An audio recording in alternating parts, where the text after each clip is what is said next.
sidelines. Has a man wide open. It's tipped. It's picked off. MJ Devonshire. Got Vase. He's going to take it to the end zone. Pittsburgh takes the lead.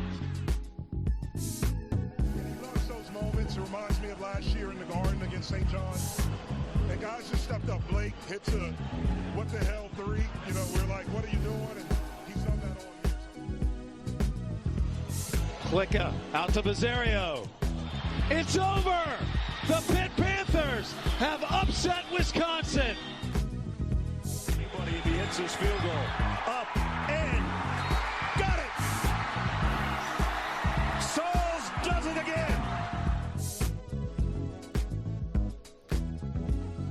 What is up, everybody? Welcome back to Simplify Podcast. I'm your host, Zach Kaminsky. I'm joined by my two co-hosts, Mason Kling and Kent Vanderwood. Oh my God. We're leaving that in. He's still with us. Kent's still with us. No, it's Ian Labach, and we are here to preview Pitt's matchup this weekend against the Louisville Cardinals, the Pouilleville Shartnals, whatever you prefer. Mason, how are we doing tonight? Doing well. I'm feeling cleansed. I got the incense out and burned. I was like Kyrie burning stuff in my apartment this week. Ready for Pitt football again. Yeah, I was feeling the same way on my drive home. Like, yeah, I actually feel like a normal person about this team. Like last week, I was, and I'll apologize, put my hands up. I was so pissed. I was talking over both you guys. It was bad form from me. I remember saying that this team could go 2-10. I'm now back at a point where I don't think they're going to go 2-10, but like you said, the bad vibes momentarily are gone. They've been cleansed like a demonic spirit in the house. Ian, how we doing? Doing pretty good. Fresh off the Pat Narduzzi radio show. Juices are flowing again. There will be a new Pope costume this week at the game. The other one fell apart when trying to wash it. So there'll be a new Pope costume this week. Hopefully the Juju's refreshed. I'm ready to go 1-0 this week, boys. I'll say I think the Pope costume feels like something that shouldn't be washed. That should be sacredly grimy.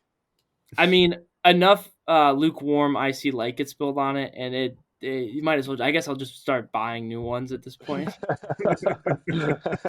Well, you have to think that the vibes were so bad that here's my take, right? The Pope costume basically absorbed all the bad vibes, and once it got into contact with water, it basically just disintegrated from holding all those bad vibes. So, in a sense, right, that's the cleanse this team needs to get all the stinky vibes out. I do want to ask though, you were at Pat Narduzzi's radio show. Did he say anything interesting about the Louisville game coming up this weekend?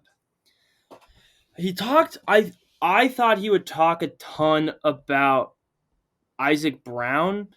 The only thing he told me about Isaac Brown is that we have to be loud this week because he really hates loud noise, supposedly from Isaac Brown's head coach. So any Pitt students who listen to this, we gotta be loud. It's directly from Pat Narduzzi. He mentioned Duke Watson, who didn't play last week for Louisville, as being a guy who you'll see a ton of carries for.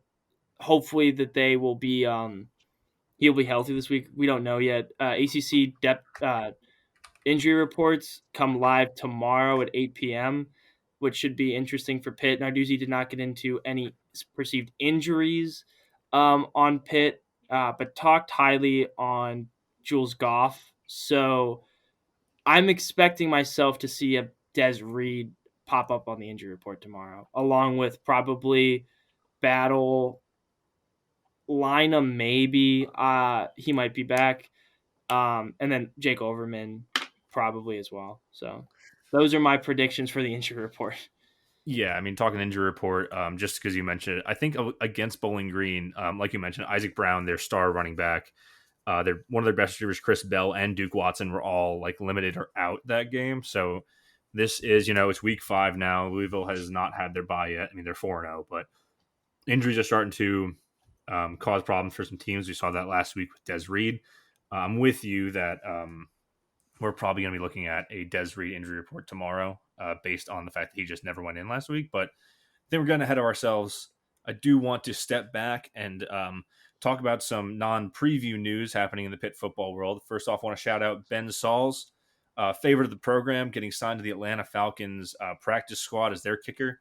He's wearing 41, which is that's just a number they give you on the practice squad. But seeing as how bad NFL kickers have been this season, I think there's a really good chance we see Ben Sauls kicking in the game this year. What do you guys think? I think we might see Ben Sauls playing linebacker wearing 41. That's crazy, but that's just like you said, that's a practice squad number. I would love to see him, man. Like I still think that um kickers are kind of like that weird position where you just got to find the right one at the right time, and then you can be like a great kicker for your entire career. Would love for that to be the Falcons for him with this kind of shot here. Yeah. I'm surprised it took this long, if we're being Yeah. honest, because Yeah. he only missed one in preseason, and it came out that it's because the holder messed it up, and he Sauls kicked the laces. Do you guys think? How much stock do you put into it that he's like a lefty kicker? Is that like a big issue that NFL teams don't touch, or?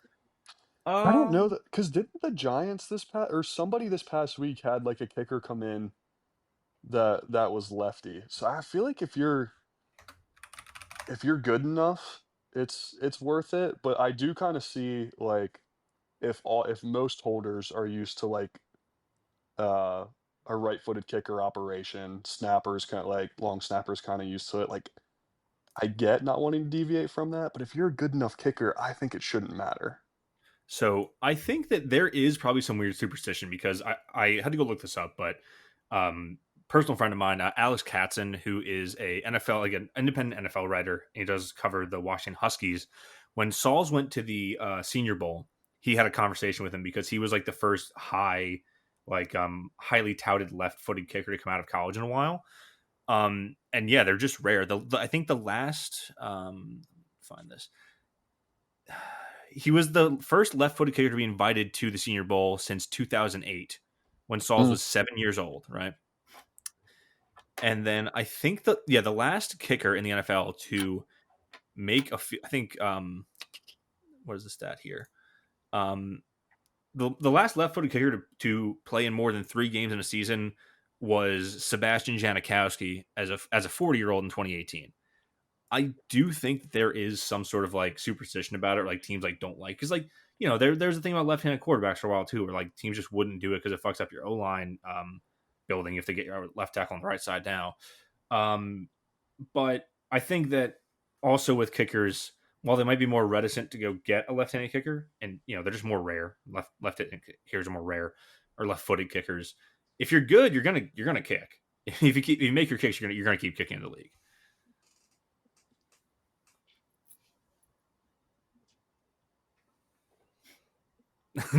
Awkward silence. I mean, I don't know. I mean, Yeah, I I thought don't he know. should have been there longer. Like I thought the Steelers would have kept him on their practice squad due to Boswell's like weird groin injuries that pop up. And I thought he would have been quicker off. You saw a bunch of people get cut earlier this or earlier into this NFL season. I thought he would have been higher on like the pecking order, but yeah, I agree. I also think that the Ravens got a good guy in Loop, but I thought he would have been like a candidate for the Ravens or like the Browns, and they cut their kicker because they have to play in Pittsburgh every year. He's got experience at that stadium, but I digress. I do want to talk about one other NFL-related piece of news. That is that Pitt is retiring Aaron Donald's jersey this year when they play against Notre Dame this November. Frankly, there's nothing to call this jersey retirement except for overdue. yeah, I mean, go ahead, Mason. Just I couldn't have said it better myself, Zach. Like I think we all kind of knew that this was coming eventually. Given the impact he had on Pitt football, went on to obviously be one of the greatest to ever do it in the NFL. I don't know what the precedent is for retiring jerseys. So I don't know if you have any stats or anything there, Zach. But like you said, it was a long time coming. I think at some point Pitt has so many good NFL players and talent come through the ranks that at what point do you stop retiring numbers?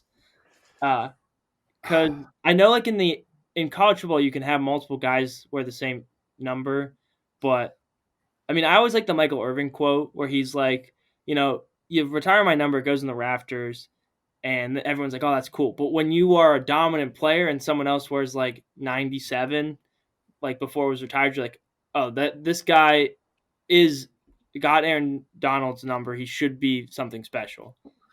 I don't know where you guys sit with that. I think that Pitt should do that. Like a lot of schools, like LSU is 7, I think, is the number they give to like their best player. Obviously, personal bias. Mine would be 8. Give it to a player because you had both the twin demons of Cansey and Pickett, where 8 come through here. Give that to your best player. I love that idea. I think that we're probably at a point right now where Pitt has to stop retiring numbers. But the other part of this is that like Donald was such a uniquely dominant player in both college, and he's a sure ballot first ballot Hall of Famer. Was like an undersized guy and still like has several Defensive Player of the Year trophies. Like he's a unique case. You're always probably gonna have to retire that number, but I kind of agree that they're at this point. I think they got like 9 or 10 numbers retired. Last one was Larry Fitz. As it stands right now, there hasn't been a player other than Donald where you'd consider retiring the number as it stands today, right? I agree. Is Larry Fitz retired? I should definitely know that, but Is what? is one retired? Is Larry Fitzgerald retired? Fitz was the last one, yeah. Yeah.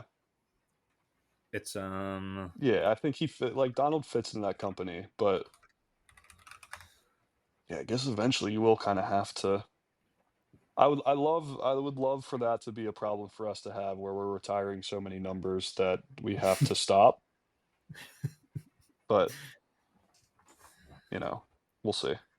we'll see. Anything else on Aaron Donald, or do we want to get to last week's scores and some coach firings we didn't cover last week? I'm all good. Okay. You want to start with last week's scores or get right into the unemployment line here? I think we have to talk about the best job of all time is being a fired college football coach. Oh, yeah. I mean, you are getting paid massive amounts of money. I mean, even like the low end buyouts are somewhere in the range of $3 to $5 million for guys like Deshaun Foster and Brent Pry at UCLA and Virginia Tech, respectively. I don't know what Gundy's buyout was at Oklahoma State, but he had a lifetime contract, and I'm pretty sure he's gonna just like he doesn't have to work another day in his life. Yeah, dude, the best example of college football buyout is the fact that Ed Ogeron, who I'm pretty sure is still getting paid by LSU, is just at the Ryder Cup leading USA champs this weekend. Like that's the life of a buyout college football head coach. How many weeks until Gundy's on game day? Dude, he's gonna have to do something because he had so many just like whether he was self-aware or not, so many great like post-game interview comments that are so memeable. Like he's got the juice to be on TV. The issue is that Mike Gundy's going to go on TV, but he's going to go on like what's the network, OAN. He's going to be the OAN pregame guy for them. And he's going to do that, but also I think he might become like a DUI lawyer because that was his other great passion. It was coaching in the Big 12 and then drunk driving. I think were his I was going to say Twin Towers, but that's they were his Twin Towers. And, I think both of them got taken from him.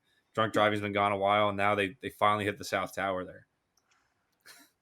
I think I knew Gundy was cooked. I listened to a lot of Andy and Ari on 3, and they're at Big 12 Media Day, and Gundy was just like, yeah, I have no idea, like, what my team is. And they were like, do you, like, have anything to give us, like, any guys to watch, any positions? Like, he was like, no, I have no fucking idea. And it was like, this is amazing. Like, I've never seen a man like admit defeat more in that moment. Because like he admitted to only using the transfer portal for the first time like this offseason. That's tough luck. Yeah. Yeah. And I mean also, I'm 40. Losing to Tulsa was I think that was just you had to fire him then. Losing to Tulsa 19-12, coming off a 3-9 season where you don't know your own team, like that's just it Tulsa is what kind it of is. kind of throwing their hat in the ring for the possibility of being that group of 5 team that makes the playoff right now, right? I I don't know don't think about so. I think it's too that. early. I mean, also I mean, if if they we're run the table, like Boise did with a or not, but like they win all their conference games after a couple Power 5 wins. Granted, it's Oklahoma State and Northwestern. Like, I don't know. okay, so the thing is that yeah, I think it's basically coming down to whoever comes out of the AAC, which Tulsa plays in, because you've got North Texas, Navy, Memphis, South Florida, and now Tulsa all in that league with like pretty much statement wins over Power Five teams. If we're I talking did G5 bid, probably gonna be one of them or maybe UNLV. I think probably could come out of the Mountain West. I also forgot about USF and the fact that their schedule is pretty freaking crazy, and if they run the table, they will definitely have a better resume than Tulsa. But um, yeah, you never know. Crazier things have happened. I No, want for to sure. I want to pose this question to the group. Out of all the coaches that were fired in college football, who's the most likely to run for senator? Who? Well, that's not Let's. fair because the answer is Bruce Pearl, but he's in Yeah, basketball and he that's retired. basketball. That's basketball. um, it's gonna be it's Gundy. It's Gundy, like Gundy. because Mason said he has a knack for public speaking and like putting out sound bites.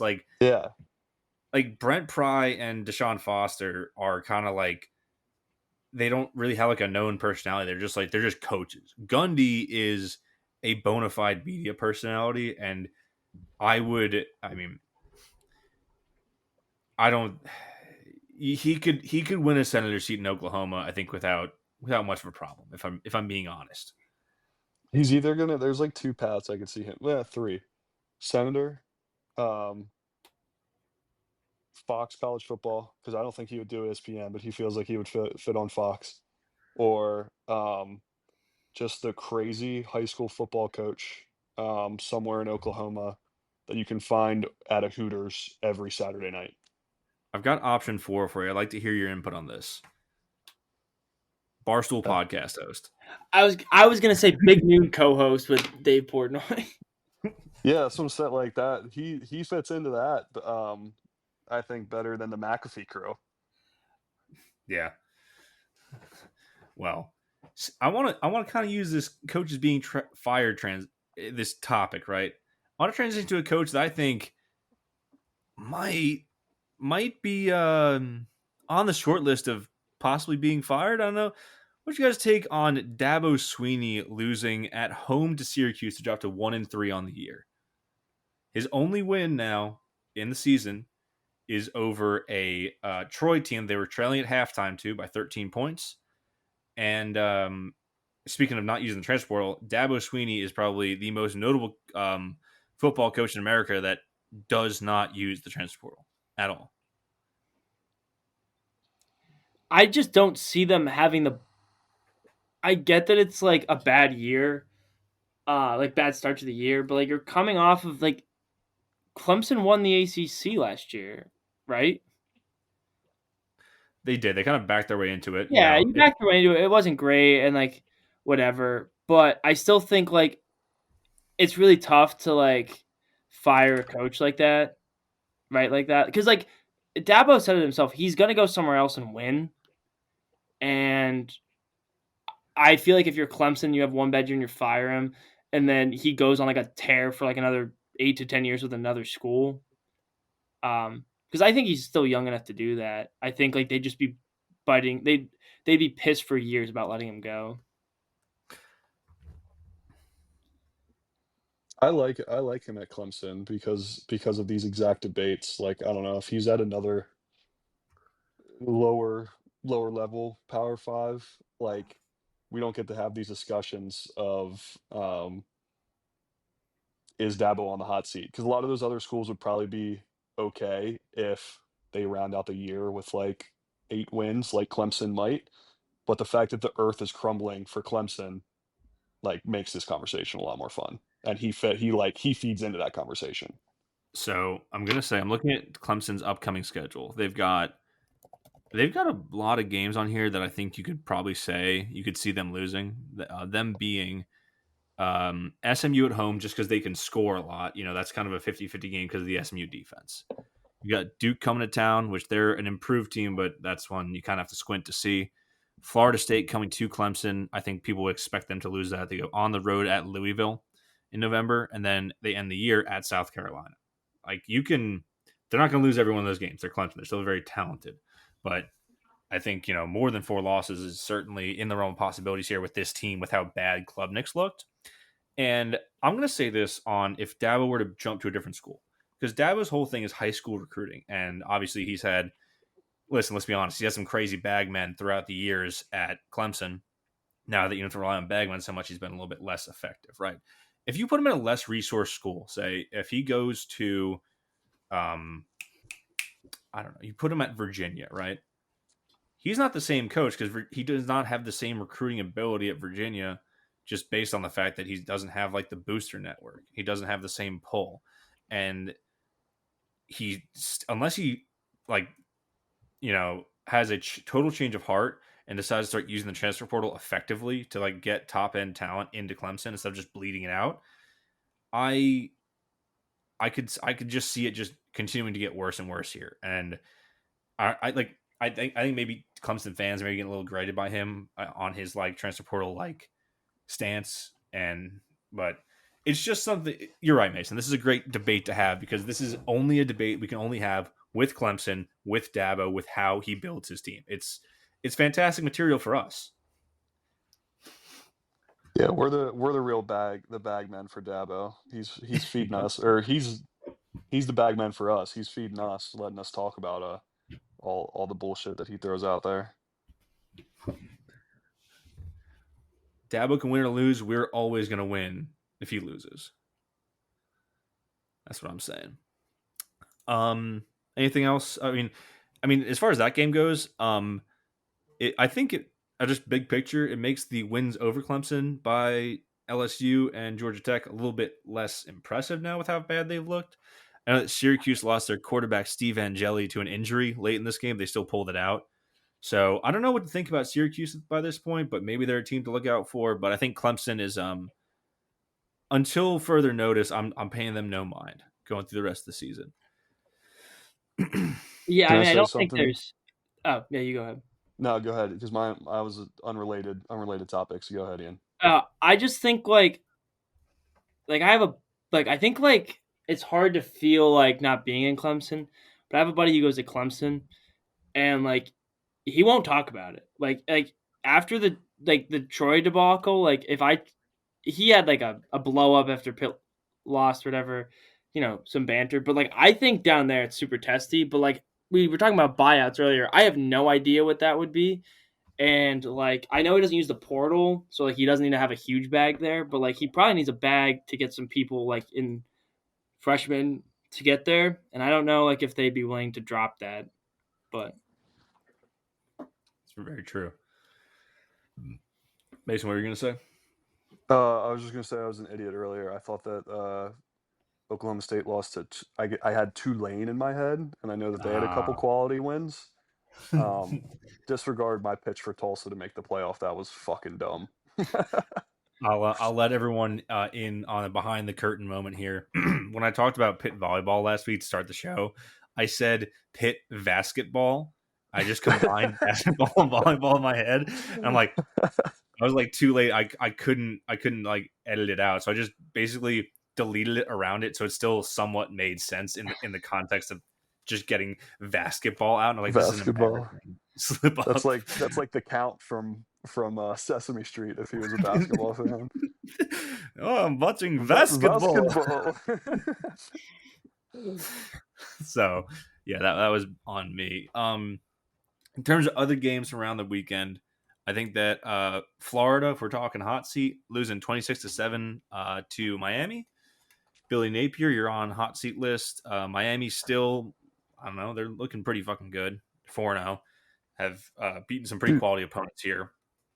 Is Miami or is Florida, unless you're like winning national championships, is that heat seat just always going to be hot? I feel like he rode the hot seat all of last year, and they kind of won themselves. He won like out of it, but already again we're talking about it. Like, Yeah, because he won himself out of the hot seat. And I was looking this up because I was like goofing around. Billy Napier, for like something like 20 something weeks of working at Florida as their head coach, he's been ranked for 7 weeks. None of those weeks have been after October 1st, which tells you a lot about his tenure. And I think you're right that Urban Meyer winning that championship there really has put every modern coach there on the hot seat, just kind of on like a low boil since then. yeah, But I also think that Napier's not going to cut it there. I just think it's insane that you fire Dan Mullins. I'm trying to find his record at Florida really quick. But he was 10-3 in his first season. 11-2, 8-4, and 5-6. Yeah. 5-6 kind of sucks. But like he's had way more success in those first 2 years than Napier's ever had, I feel like, at Florida. do you think Clemson and Florida would do a wife swap with their head coaches? Just spice it up a little bit. You can't put Dabo's Jesus first message in Florida. I actually think there's no issue with that. I think the issue is Clemson taking on Billy Napier, if we're being honest. It would be great. It would be great content, though. Hey, I mean, they don't have to change their wardrobe. They just got all the orange. They really don't have to change their wardrobe out that much. Yeah, seriously. Other big games, right? Oklahoma beats Auburn at home 24-17. John Mateer's going to be out with a hand injury for a couple of weeks. So interesting to see if he's going to be back and 100% before Red River.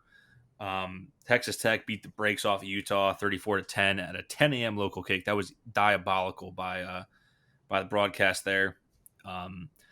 I want to shout out Michigan beating Nebraska, not for the game, but because Raiola's Mahomes impression is getting scary to me. I was watching it. Like, he has the same, not only just like look, but like ticks and like body motion as Mahomes. It's getting scary. I think he needs to send a cease and desist letter to that kid.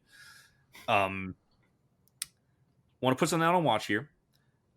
Notre Dame defense, low-key stinky award. They put up 56 on Purdue, but they let them score 30. Also, the awesome trick play touchdown where the running back throws it to the quarterback. That was sick. I'm going to get to the big score later. Also want to shout out Memphis beating Arkansas at home, another American team with a big win over a power conference opponent.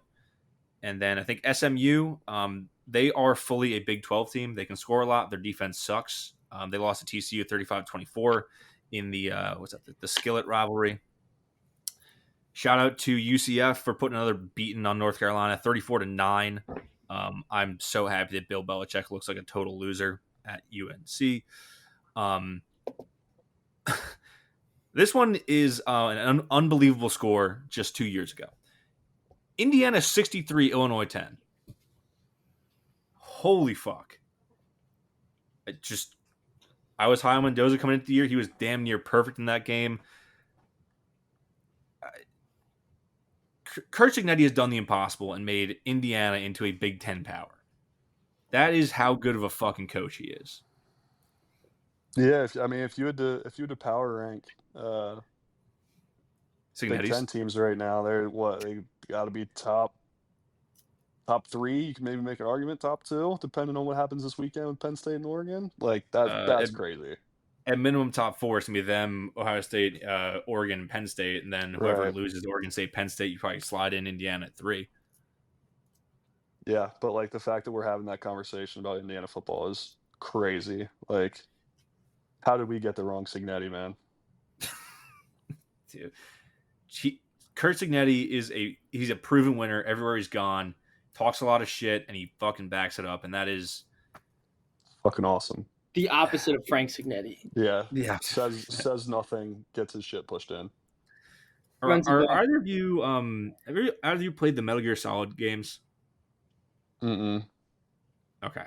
To any fans out there who played the Metal Gear Solid games, Kurt Cignetti is Solid Snake, who got all the good genes from his super soldier dad. And Frank Cignetti is Liquid Snake, who got all the shitty genes from his super soldier dad and sucked. So if anyone's out there who gets what I'm talking about, Shout out to you. That one's for you. That is a crazy, like, the Venn diagram of people that'll get that is pretty small, but I respect the fuck out of it. If you're in that Venn diagram, send us a tweet and be like, yeah, I got the Solid Snake Signetti joke in this week's show. All right, last score before we talk about Louisville preview. Just gonna say this one hurts. Kansas 41, West Virginia 10. Just that sucked. Opening up the score app, seeing that score. Oh, so West Virginia is really bad.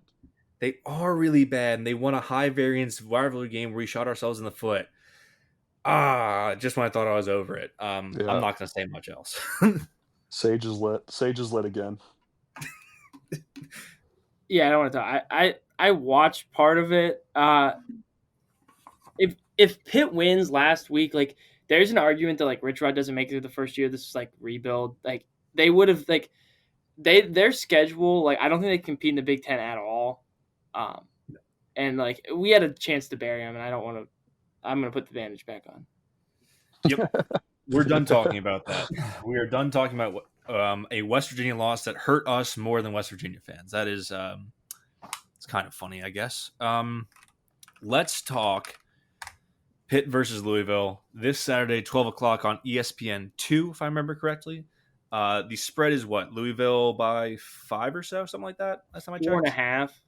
4.5. Okay, so touchdown difference on neutral field. I think that's probably about right. Louisville's 4-0. They have not played a Power 5 team yet, but the attraction with Louisville is that their skill talent when healthy is quite honestly fantastic. They've got Miller Moss, a quarterback, former USC guy. We mentioned earlier, Isaac Brown was fantastic as a freshman at the running back. The other kid whose name escapes me, also very good, was out last week. Got a stable of good receivers. The question is, with Louisville, was their O-line. It was another rebuilt transfer O-line. I think it hasn't been tested yet with their first 4 games. Like I said, no Power 5 opponents. And seeing how their defense holds up against Power 5 talent, because I think kind of sobering up from the West Virginia game and like looking back on it, I actually do think that outside of my complaints about not running the ball, Cade Bell called a pretty good game. Guys are getting open the whole day. It's just that we weren't hitting them. I don't know. I was looking over their season leaders here, just looking through some stats about this game. And I don't really even know, I guess, who Miller Moss is probably the biggest name to watch on their team. I'm looking through his stats here. He's 53 of 80 on the year, with 2 touchdowns and 2 interceptions,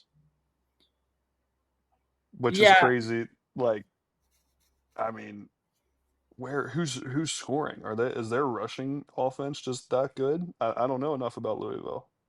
Yeah, it's really run heavy. The backup quarterback Brady Allen had a touchdown.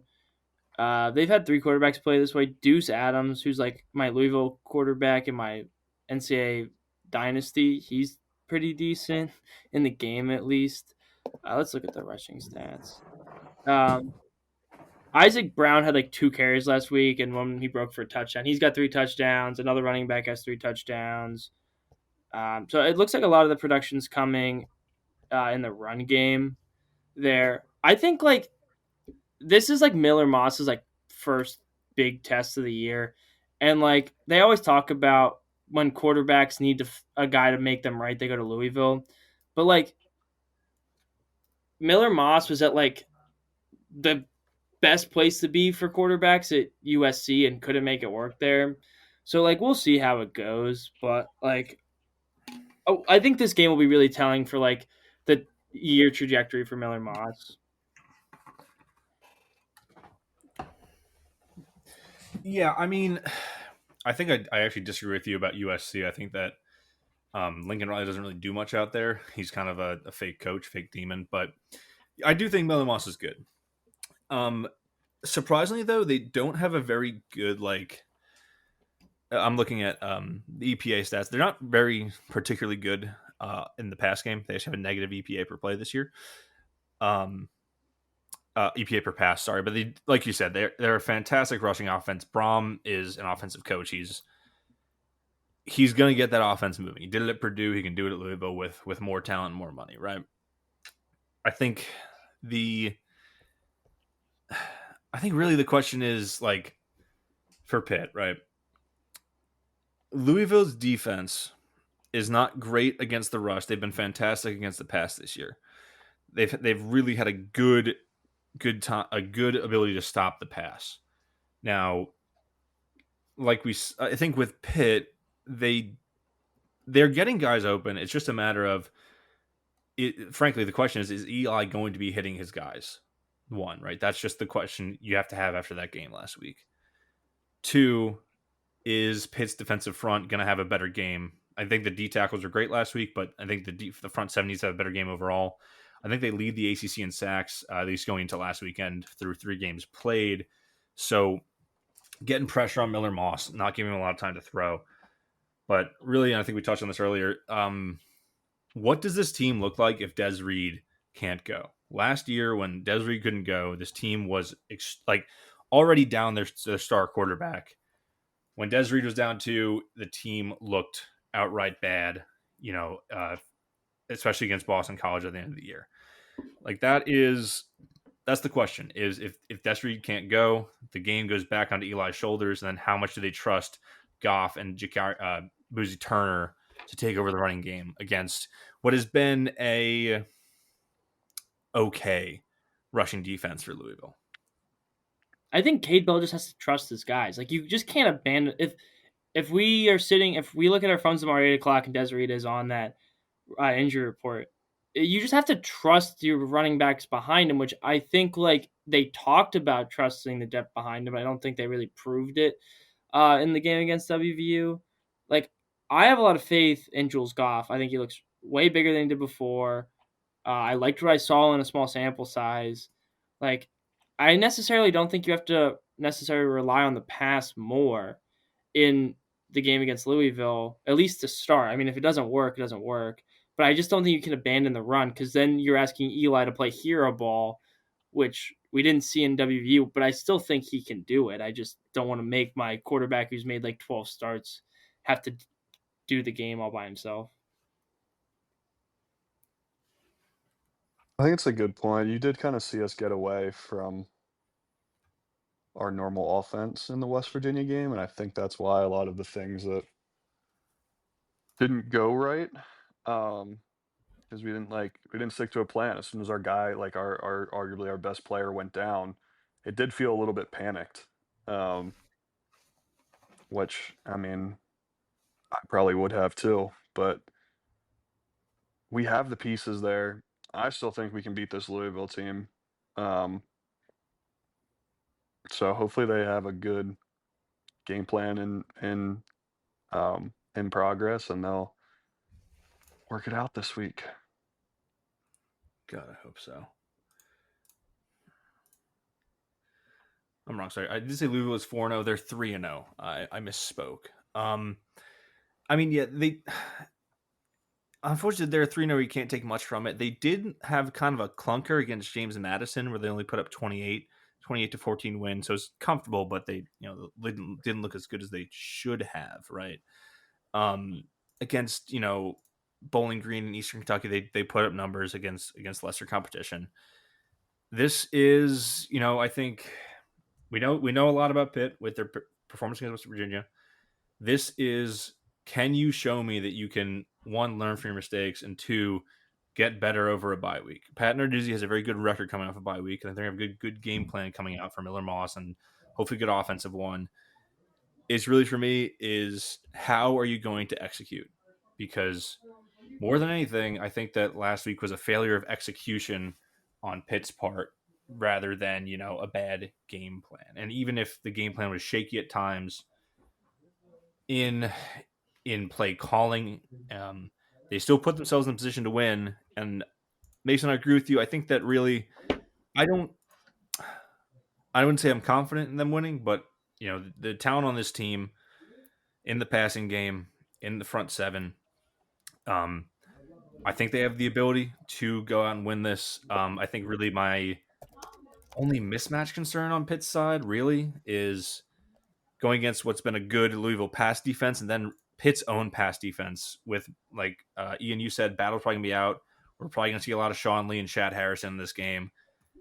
Can they hold up against, frankly, a much better quarterback than Nico Marchiol? Yeah, I like trust those corners like debatably more than Battle. Like I understand they don't have like they're younger guys, but I think like their pure athleticism makes them more intriguing to me than the stereotypical older guy.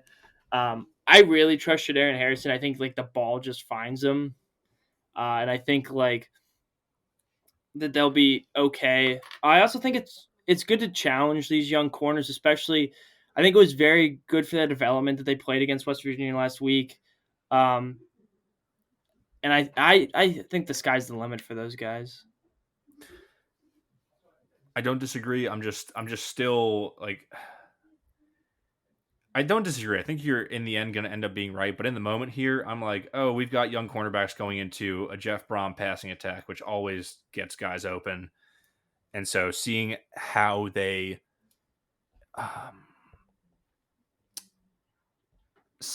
go ahead and cover and respond and hopefully make plays. Right? I just want to I want to see them respond, be able to match up against. Frankly, who I think is a very good offensive mind in Jeff Brom. No, and I definitely agree with you. It's just I've seen Battle get toasted and like Javon McIntyre toasted enough times for me to be like, I'm gonna trust the young guys and the athleticism than the older guys. You're always going to have a Pitt corner get toasted. That's That's how just it the works. system. The system.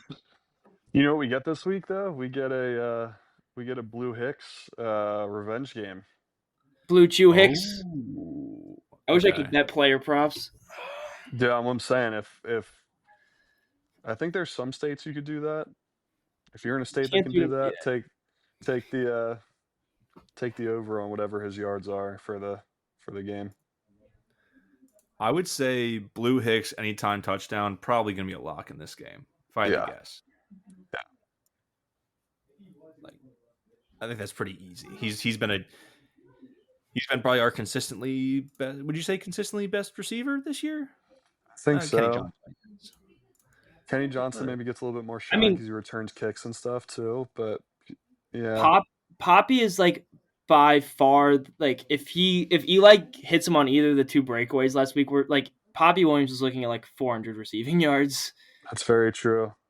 Yeah, I actually didn't realize this. Poppy Williams leads the team in both catches and yards. So I think it was something we said coming into the year that, hey, he gets open, just has to catch the ball. 12 catches for 245. The next most is 143, and that's Bryce Yates, who had two very long catches. Kenny Johnson's got $126. So Blue Hicks has that one-handed catch though that I think is he's got aura. Yeah, those stay in the head a little bit longer than any of the numbers do. Agreed. There was one guy I wanted to touch on the Louisville defense, then I'm good. Unless you guys anything. So their sack leader is a D tackle who's had a very interesting career, right? I don't know how to pronounce his first name. It's Clev. His last name's Lubin. He started his career at Army in 2022 and redshirted. Then he transfers to Iowa Western, led them to an NJCAA D1 football national championship. Then he went to Coastal, and now he's with Louisville. 3.5 sacks, I think, so far. I'm very interested to see how Keith Gouveia and BJ Williams help with that. I wasn't necessarily super impressed with Gouveia last week, so I'd love to see a bounce back from him. And I think it'll really test. I want to see what this team, after facing some adversity, looks like. I would like to see them go down the field and score and kind of set the tone for this game. I feel like they took their foot off the gas pedal last week, and I would like to see that not happen again. Yeah, for sure. I think that the entire O line has to play better, especially I think they gave up 6 sacks last week, right? Like it was just not sustainable with how they were playing. I think that's even more than Eli bouncing back this week and hitting on throws he should be making. It needs to be the O line bouncing back in in a game at home. And I think getting this game at home also helps a lot. I think going on the road after that loss would have been pretty tough. Louisville's Cardinals team has not been very kind to Pitt. I keep thinking of just losses in previous years, but Hey, 23 was a great game. The lone bright spot. I wonder where that blue vase is now. Do you think Cincinnati took It's that no, with him on the way it's out? still like I said this pre-show. It's still there. Like they never got rid of it. The blue vase is alive and well. It's still a thing. That's shocking. It's every day when I walk in when I go into the facility. It's still on display there. Put your stuff in the blue vase and let's win some football games.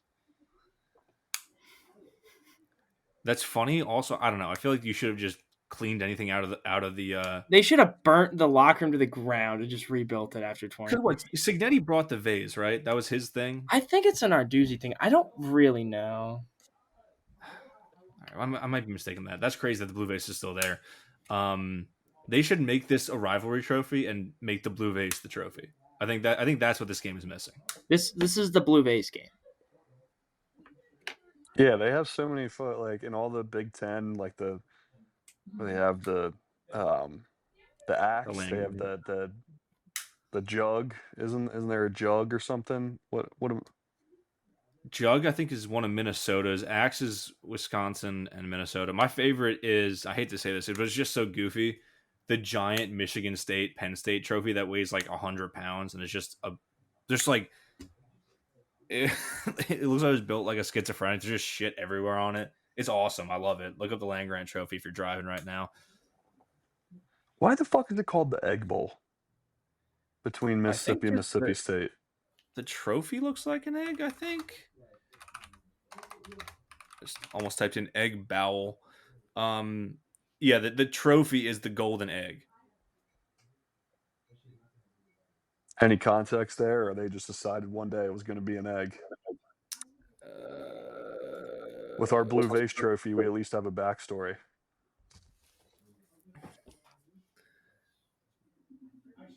I'm not seeing much on the Wikipedia. It looks like scanning the Wikipedia, it looks like there was a giant fight between Ole Miss and Mississippi State students that resulted in chairs being splintered, being used WWE style in the stands. To prevent that, they created the trophy to stop fights.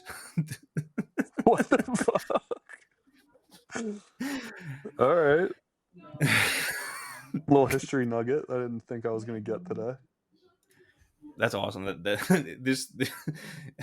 trophy's great because our fans couldn't stop doing WWE style power bombs on each other on our wooden seats in the 1930s. Say, wouldn't the trophy kind of make tempers run higher?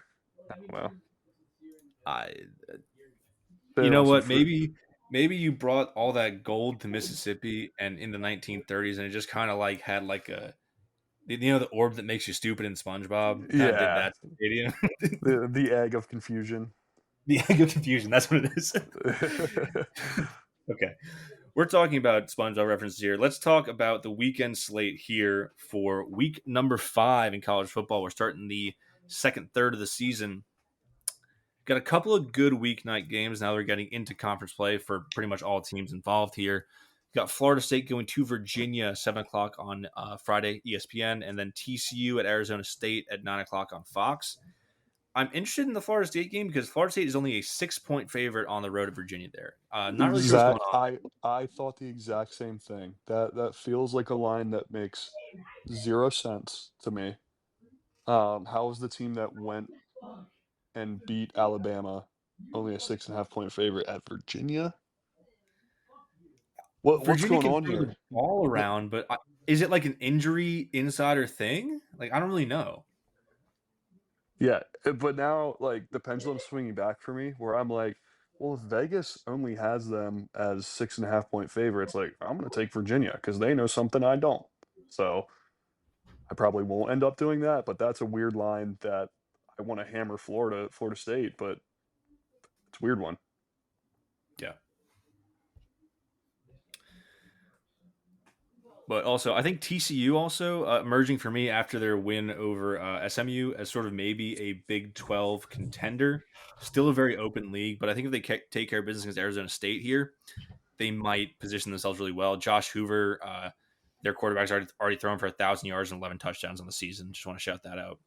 Having a really good season in purple there. Noon slate on Saturday. We've got USC at Illinois, noon on Fox. That I think is a Big Ten elimination game. Illinois looking to bounce back after the comprehensive beatdown by Indiana. Interested to see what USC looks like against their first. They're 2-0 in the Big Ten. Oh, they did beat Michigan State last week, going up against a better defense than UCLA or who they play in the Big Ten. Am I going insane? I know they beat Michigan State. They beat Purdue. So playing their first real defense of the year with Illinois, maybe it doesn't really work, seeing as how Indiana put the fucking belt to ass on them for 4 quarters. Probably the biggest game in the noon slot. You've got Notre Dame going to Arkansas. Interested to see if Notre Dame continues to win against lower level P5 teams after their 2 losses to A&M Miami, but Arkansas might be a little frisky in that one. I think that's only a 4.5 point spread for Notre Dame on the road. I think that's an easy weird place to play, or sneaky weird place to play for Notre Dame. Talk about seed getting hot too. If they go down and lose in Arkansas, It was starting. If they, me and Ian were talking. When were we talking about this? But this was pre-show last week about I think the hot seat. I think we talked about that, and also the fact that Notre Dame's schedule now they have 2 losses. If they lose another one down the road, you can't let them into the playoff at 9-3 because then they make good wins. So the issue it's already like must-win territory for the Fighting Irish. playoff, yeah. The issue is that since they're still ranked 24, like you can keep creeping them up to like be like 8-2 at like 9 or something. With probably how this works, and it sucks. I think this is like our main point we talked about was like you can have guys with better resumes and teams that will like appear hot at the end of the year, but you're gonna get the Notre Dame bias, and especially because you're gonna look at a team that won, let's say they won 10 straight, right? It's a hot team that won 10 straight. They had a bad start to the season, right? But they looked really bad, and because they don't have a conference, like they're gonna limp their way into the playoffs, and then probably I think last year's team was way better, so they're probably gonna flame out in the first round, and you're gonna be like, well, I'd rather have seen 8 different teams behind them that were hot at the end, kind of get the spot over them. But it's the Notre Dame no conference tax. Yeah. I'll say also the other interesting game here, AC Network at 12, Duke at Syracuse. That's an ACC separation game there. Interested to see what Syracuse looks like with the backup quarterback. I forget his name. It is Ricky Collins, who I believe was an LSU backup before that. But interesting to see what Syracuse looks like with the new quarterback. Duke 2-2. They got to win this game to stay alive in the ACC race. Moving on to the afternoon slate, big game, CBS 3:30.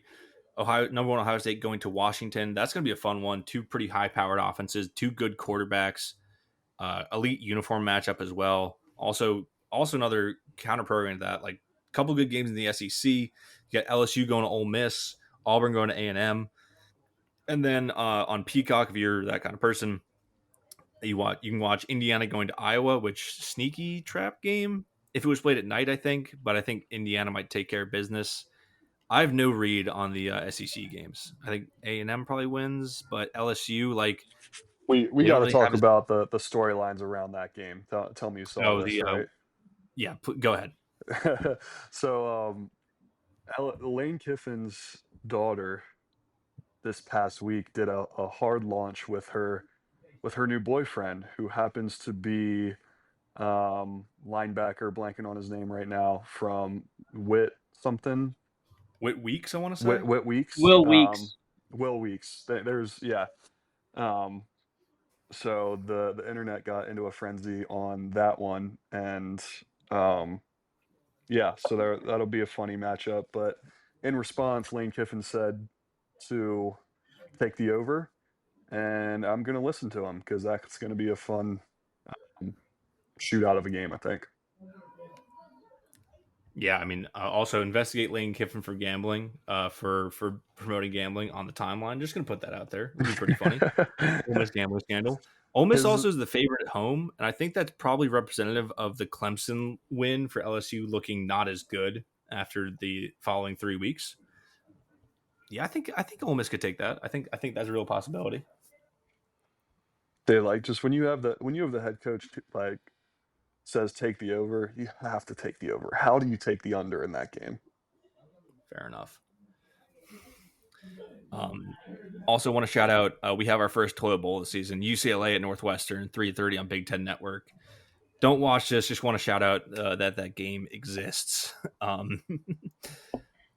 Also, 4:15 on SEC Network. Tennessee going to Mississippi State. Mississippi State sneaky 4-0 undefeated team.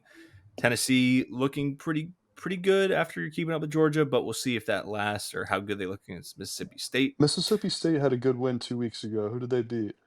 Arizona State. Yeah, yeah. Crazy If they game. string in, Yeah. if they put another ranked win here, there'll be people talking about Mississippi State. But Going to talk about the night games here too. You've got ABC, Alabama at Georgia. Huge SEC game. I don't really have a good read on that. I think both teams are kind of good but not great from what we've seen. I don't really know who has the advantage here. I mean, Alabama's kind of bounced back against lesser competition in the past couple of weeks. Obviously, beat the brakes off Wisconsin. Georgia hasn't really played any. But who they beat in the SEC? They beat. They beat Tennessee. I mean, they had a good week last week, but that one should be fun. A lot of fireworks there. A lot of good skill talent. Last game we're going to talk about here. Let's talk about the Klan rally, the whiteout. 7:30 on NBC. Oregon going to Penn State. What's your guys' thoughts here? Is Drew Aller legit or not? Like, we'll find that out probably in this game. I mean, I think that, like, this is, like, we're going to see some outlandish takes if Drew Aller has a good game, like, best quarterback in the class, like, 1-1. But I don't know. I think it's going to be a really good game. I have my two TVs up for the Bama game and the Penn State game, but I will be in my Marcus Mariota jersey that I had when I was 12. So crazy that still fits, by the way. Yeah, it's Good a idea. youth XL. It's kind of like a belly shirt, but it won't fit after a couple IC lights on the North Shore. But it's the new look. It's the peak male physique. the narrative that's been going around a little bit too, and I can't remember if we talked about this or not, but the repetition of Penn State letting their quarterback who was actually better away from the program. Drew Aller puts up a stinker this week against Oregon. I think that narrative gets even louder, especially with the year that Bo Prabul is having down in Missouri. Yeah, he's looked really good down there. Yeah, so would love if that time is a circle kind of storyline just kept going here. I also think that the other narrative here, is Dante Moore, the quarterback for Oregon, like his first like real road test here in a hostile environment. He's had a really good year. He's just thrown for 11 touchdowns, 1 pick. He's looked good. Oregon offense has been clicking. It's kind of a matter of how does he perform against a Penn State defense that is still really good. I think if I had to bet this game, I hate to say it, but I'm probably going to take Penn State. I think it's been a couple years since they've done a whiteout game at night. They usually kind of nerf it, and I think the last couple times has been a noon big kickoff. Yeah. So that stadium's going to be fucking rocking. Like that's about as deep into enemy territory as you can get. So I think my money will be on Penn State. My heart will be with those damn Ducks. But I think to your point, I would love this because it happens every year, right? Penn State will be undefeated playing their biggest game of the year. Penn State will lose, and then James Franklin will have to be carried out by 4 armed security guards because people are saying death threats from the student section. And it's like, I understand they're passionate about the game, but like, and I talked about this with people before the season started. Is it like natty or bust for Penn State? And I think it's unfair to put natty or bust on any coach. But if there's one coach that's natty or bust for, it's probably James Franklin. So losing this game probably gets beer cans thrown at him on the way out. It's dumb, but like they did it last year, and it's like, I don't know. I think Penn State fans are just really spoiled. Yeah, I mean, this is definitely it's not your bust. I think we talked about this in the season preview show. Sorry, one second. Almost done. Almost done. It's not your bust. Penn State, if they are serious about this team, about what they've been building for all season, they have to win this game, and that's a lot of pressure on Drew Aller on the rushing attack. Like,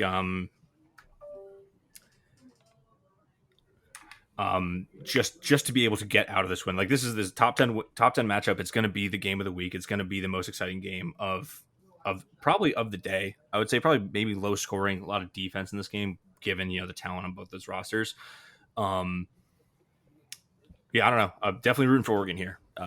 Do not want to have the Nittany Lions have a top 10 win as a feather in their cap this early in the season.